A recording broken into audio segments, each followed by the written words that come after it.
Hi guys, a day in my life as content creator mommy of two child. Narakitarang mommy.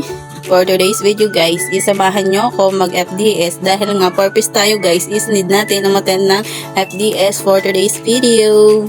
Dito is ganda-gandahan muna kami ni Nene and dito nga nakarating na kami sa barangay hall kung saan kami may meeting, mag-FDS pala nga ni. And dito paakyat na nga ako sa hagdan para nga ni makapunta na doon at mauna sa upuan ko, char. And dito bago pumunta doon is nakita mo na ang view. What the view guys.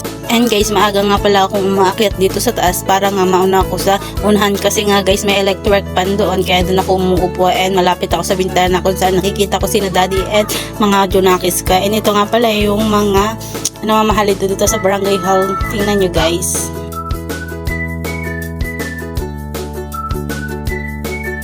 And nandito na nga ako guys, nakaupo sa aking pwesta and yung meron na nga ako kasama dito mga naunasan kasi nga late na nga ni nagising ang above na ta. And dito nga guys yung sinasabi kong pwesto kung saan ko sila lagi nakikita pag nagmi-meeting ako and dyan muna sila nagpe-play. And dito guys is rumami na nga yung mga kasama namin kasi nga nagdatingan na sila and maraming na kami. And maya guys is dumating na nga si ma'am yung bago naming ML kasi nga guys nagpalit na kami ng ML.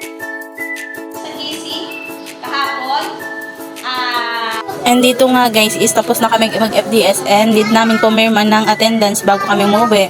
And dito nga is nagpapala lang ating kapitan na maganda nga sa paparating na bagyo. Pakinggan nyo guys.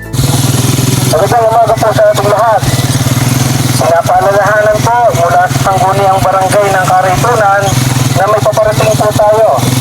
Malakas na bagyo bukas, Biyernes ng gabi hanggang Sabado ng madaling araw. Inaasahan po na aabot tayo ng hanggang season number 4. Asahan po ang malakas na pag-ulan at lalo na ang malakas na hangin na pwedeng makapaminsala sa ating mga tahanan at posibilidad ng mga lakihang pagbaha. Kaya pinapaalalahanan na po ang lahat na mag-ingat. Mag-ingat po tayo mga kabarangay. Don't forget, like and share and follow my page and my YouTube channel. Thank you for watching.